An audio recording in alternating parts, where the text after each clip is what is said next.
You know how there was this big thing about, squash matches because of the Kenny Omega match?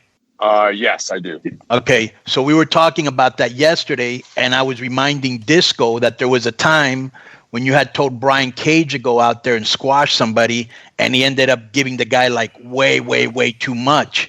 And I was like, Don wasn't happy, and I told him, bro, when you go out there, you got to fucking squash the guy. I just think to myself, back in the day, you didn't have to explain to a guy how to squash somebody. You know what I'm saying? They knew what it meant. Yeah. And that was like a time capsule moment for me because I've been away from the business for 13 or 14 years. Yeah. And I'm like, okay, like, hey, this is, hey, giant 280-pound guy, wrestling underneath guy. Right. You're up in 5 minutes. I shouldn't have to tell Brian Cage in that, and I like Brian a lot, but I mean, in that situation, don't let the underneath guy who's there to get you over overhead German suplex you. It's like, you know what I mean? Like, it's like, if I look like Brian Cage, bro, I would be a multimillionaire and I probably would have taken 3 bumps a year. Yeah. It's like, it's not hard. And so, but it was like, it's a different mindset. Guys are a lot less competitive now in the sense of, well, he's a good guy or he's my friend. It's like, I don't know, Disco, like if you and I were wrestling and it was your night to get over, it's like we could be friends, but I'm like, okay, man, like you're up with your finish. That's what it is. And I'm going to do that for you. And when it's my turn, you're going to do it for me. And if you don't, well, then we're going to have a problem in the ring. Right. But it's like, you knew this is my moment to get over. I need to get my shit in.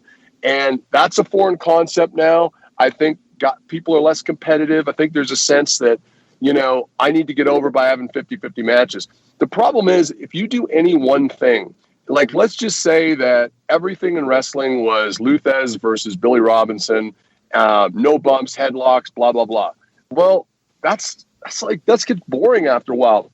Eating steak every night gets boring after a while. So if everyone's having if 90% of the people in the business, and I'm not saying this is a number, are having the same type of pattern of matches, it's like Disco and Conan. When we broke in, we're all told 4-stage match, babyface shine, heel gets heat, babyface comeback, finish.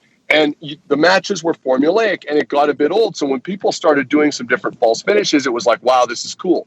Now, everybody now has the same pattern match. Don't sell stuff, slap the leg, 50-50 back and forth. Let's kick out of 1,000 finishes for no reason. Let's not sell anything.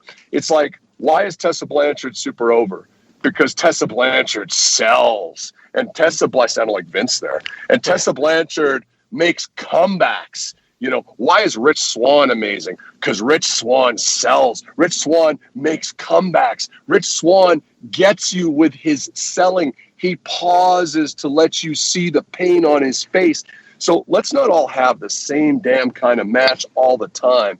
And I mean, that to me is like, why do you want to be like everybody else? You know what I mean? That's just how I look at it. I'll tell you why. Because what happened is these guys, we've taken in professional wrestling as all the people that used to do big time TV back in the day. You wrestled in WWE when it was drawing big numbers. We wrestled in WCW. As all of us have gradually started retiring, you don't have a lot of people in the business that have worked in front of big crowds and drawn big numbers. So what we did was, because the television shows need talent, and there's like 6 or 7 shows on TV now, we took all the indie workers that were out there that were the best of the best and just elevated indie work and put it on television. And like, these guys had never done television. That's why you saw like in AEW, like the first 6 or 7 shows they had Frankie Kazarian and Daniels on like every show. Because they had literally been like 2 of the only guys that had done TV for a long time. And just these guys just do not understand sometimes the match you're having on the indies in front of 100 people that goes viral on the internet because for whatever reason, when you throw that on television, that's not everybody else is doing the exact same thing. So I think eventually you'll see breakout stars that get it, like Rich Swann, like Willie Mack, like Tessa, that figure it out, and the other people on the crew are sitting there looking at them. They don't even know why you're pushing them because they're thinking like, oh, we're just as good as these guys. And like your look is like, well, you're not really looking at this match correctly because look at what they're doing differently than you. They're selling, so it's kind of like a very obvious picture to most people that watch TV these days and watch these shows, and just the ones that will get it eventually will get it and eventually become stars. But it's hard to make stars when the people that are becoming stars, the other people are not looking at what they're doing, even realizing what they're doing.